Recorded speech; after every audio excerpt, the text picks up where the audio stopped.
Hey everybody, it's been a while. Happy New Year. It's been a while since I did my last video.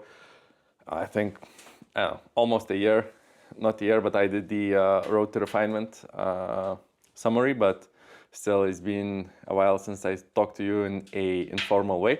So I thought I'd just shoot a quick video, a vlog about what is happening in my shop, what I'm working on, and just showed you more daily stuff, maybe because Martin Huber can watch something while he eats. So today I have this issue. My sandblaster, again the sandblaster, I cannot see anything through it. So I'll just turn you around and show it. So this is my sandblaster, and as you can see, when I turn on the light, you can see, but you can barely see. So I will do an upgrade with a tempered glass and exchange all of this, and maybe in that one too.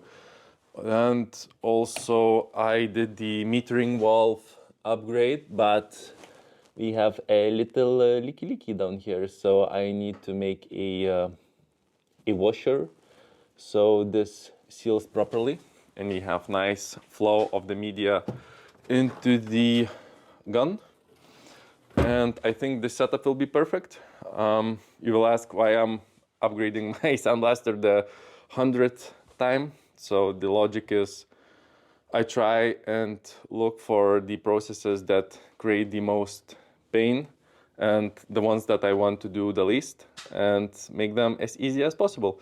So I did the Toyota's A3 methodology and looked at my current condition, the condition that I want to get to, and how should I go there and what is the problem. And actually the visibility is the biggest problem because it's the thing that hinders me on doing a consistent, beautiful finish without triple checking the same part again. So some waste will be removed of motion and over processing, and it's a very nice overall quality of life improvement. So let's try and disassemble all of this. I can see some hermetics here. I hope this peels and I just can put in the sheet of glass in there, but we'll see how these screws undo. Nothing is certain, so let's go. It was pretty easy to get it off, but because there is only this big hinge, and if I would build a new lid, I think I would need to build a new hinge, but there's just line up to those holes. I guess it would be pretty easy, but I want still to keep this lid so I don't have to spend too much time. I started removing this insulating foam, and it's the original. These are super cheap sandblasting cabinets, but this insulating foam is super sticky and very soft. So when you try to peel it, it rips and the glue is left there. It took way too much time to remove this much using this scraper. So I will do a not so nice solution, a little bit hacky, and I will just go around and find these hidden screws and try just to unscrew those. And and this is when people say, oh, I built it like for myself. So you mean taking a lot of shortcuts.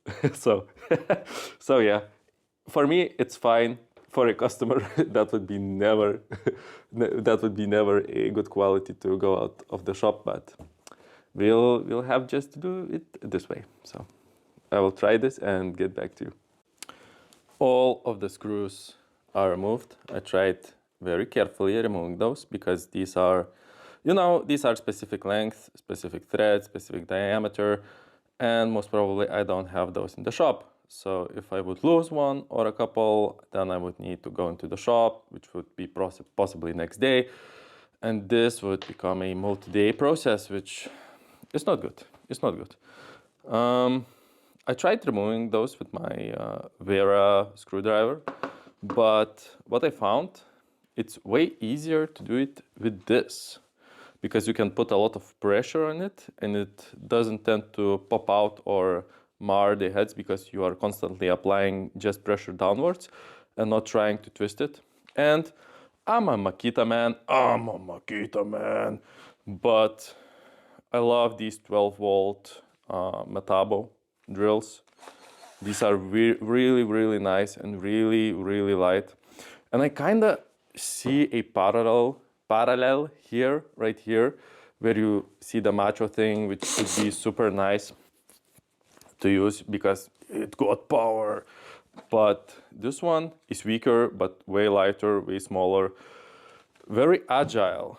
And while I was doing this, I was unscrewing those screws, and accidentally one was pretty stuck to the foam and the foam ripped.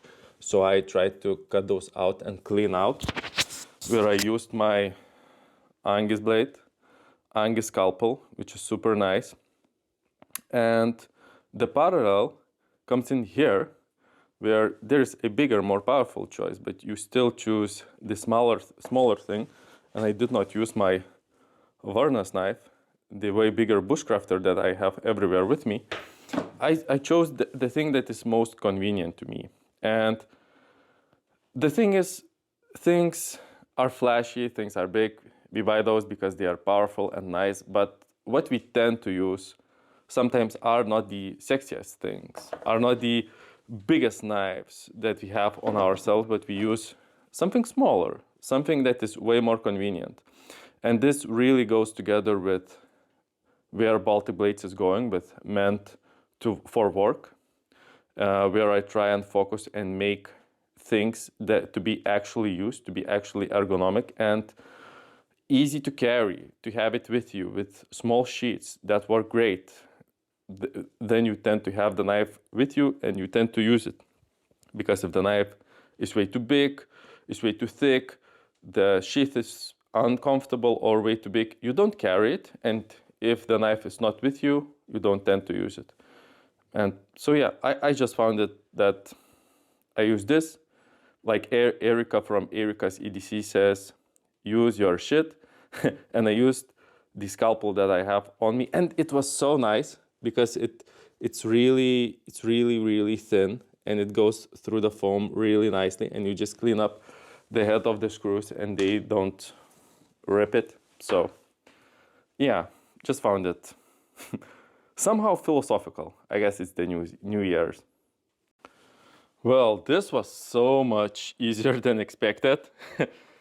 You can see like the plexiglass, it's so rough and not as transparent as it used to be. And I'm so happy that I used not automotive hermetics, but bathroom hermetics, because they kind of seal it, but they are very easy, you know, to peel it off. So what I will do now, and I'm so happy that it was so easy, I will remove this tape because it's, again, for sealing, and it's way too thin. It's super thin. And I will just replace it with this sealant tape that I got. It's a little bit thicker, but it compresses super easily. So that will give me a nice seal all around the edges, and this will just provide the pressure. And I can remove the sealant, I guess. I don't really need this. I don't even close the hitch when I am sandblasting because the weight of the lid is way enough to make a seal, and just the way I remove the dust is using a lot of airflow instead of using high pressure, high vacuum. It works really differently. And I will replace with one of these tempered glasses, which you will see how it goes. I'm so excited. Bruh, I mean, whoa, just look at that. It looks like fully transparent. It's glass. I know. And for the wise guys, no, I did not use this to tighten up those screws because the glass can shatter. Just do it by hand. You can see my DIY repair jobs. It's good enough. It seals. It's good. If it doesn't seal, I just add more and nobody cares. So you are tempted to do it nicely, but I would spend the rest of the, I don't know, part of the day just removing this, applying the one that I have. And in the end, I would maybe have something just tiny bit marginally better. So I can't wait to go and test it out. But first, I need to go out and add more baby's milk formula to this, more milk formula powder, so I can blast more and maybe clean it out and just add a washer there. And all that is done, I will go on and show you how the finished product is looking like. And before that, I was working on a new knife that I am developing. This is Iltis, or fang in English, basically a very sharp tooth. It's a small EDC knife. You can see full hand grip, extremely thin, 3 millimeters, so it doesn't split apples when you cut them. Thin at the edge and has a butthole with hemorrhoids, which this knot adds a little bit more length to the handle. And with this hole, it is way more movable. So if you are doing anything like this, I like to do a lot of scraping. So I like to, ram my hand against the butt of the knife. So this knot would be in the way, but now when it's movable, it's a very nice addition. And also I try to play with some texturing, which I really like the contrast with this place, which is totally flat, and the different patterns. And also this goes thinner just because, so I can add my finger right here and just choke on it and have a very nice and compact knife. So I'm also working on a sheath. This is not the final design. You can see I have add some notes to change some things. Also there will be grooves, and I am trying to make this sheath as small and compact as possible without compromising the carryability. I'm thinking about ulti-clip or a scout carry with belt loops for such a small knife. And yeah, been working on this design for a year and a half now, so I am really happy how this is turning out. Well, it's done. I used a washer made from a thick silicone, so it shouldn't drip here anymore. And it's also red, so it's nice. But the biggest upgrade, I mean, and with the floodlight, I will turn it off. It looks really good. This is the old one compared. Nothing.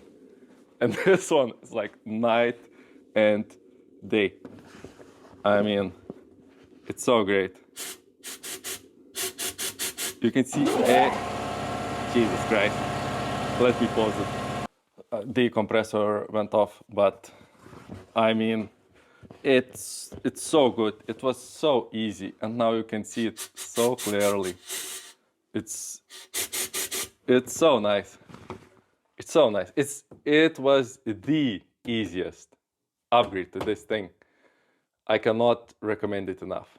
And I wonder if this one will be as easy as the construction of the lid is way different, and it looks like they glued the foam right to the plexi, and the plexi is just held in with the screws. So it's no bueno. And luckily the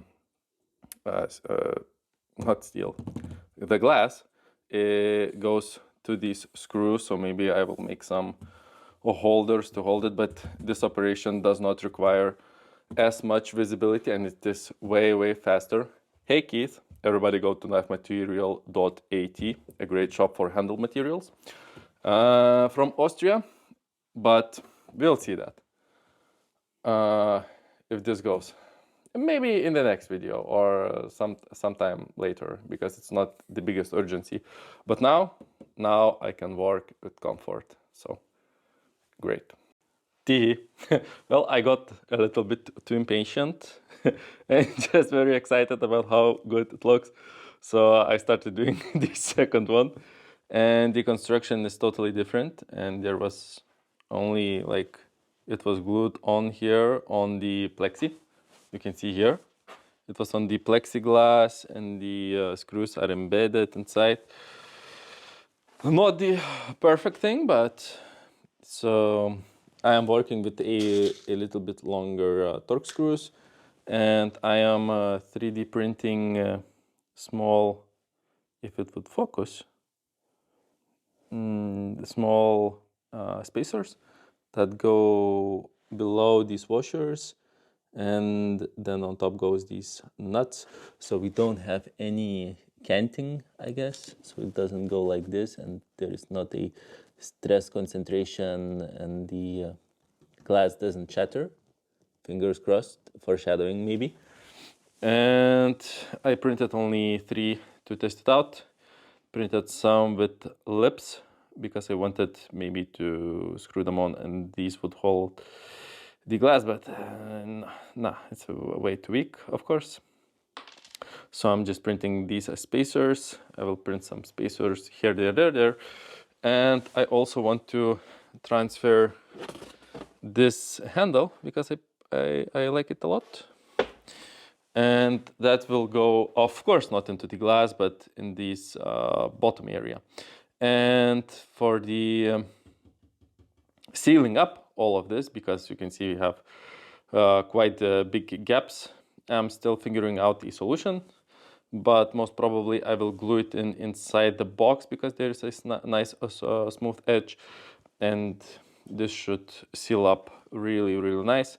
These are protruded just a tiny bit, so that should work out. So hopefully this works and this doesn't shatter, and I have almost perfect sandblasting setup. There are some upgrades more to be done, but that we will leave most definitely for the next day, or at least when I have the parts. I did it. Could not control myself. This is the first one, and this is the second one. I did remove the handles here, so because I don't use them, and there was some stuff here that I also removed. Maybe, no, you cannot see the hole, but it looks just wonderful. So great. I love it. And also, as I mentioned it, I added this padding. It's very, very soft. I added it in the inside, not on the outside. And it basically compensates for the screws. I love that it's pretty, would say, porous. So it does not allow for the media to go out, but allows in some air, which is totally fine with my setup of high airflow. So all of the dust still gets removed. And the gloves do not pop off as with high vacuum setups, and it's easier to work than another improvement. So I'm super satisfied, I'm super stoked how this went. It was really easy. Took some time, it really took some time, but this is a wonderful quality of life improvement, as most of my knives are sandblasted. This one is a test piece where I sandblast the flats, not the flats, the bevels also. It's my model Varnas. 3D contouring on the handle. Really comfortable. I love it. I really do. And I'm just playing and trying to make, like, my usual finishes, gray flats, and the bevels are shiny, just like on the Iltis knife. Like this. This I like, but I know some people don't. So trying out new stuff. And sandblasting is an essential part of the process. So yeah, thanks for watching. I will continue to do improvements in the shop now, make some, basically cleaning up and preparing for the new year and working on the orders that I got. Thank you for watching. Thank you for following me. Thank you for your orders, and see you soon.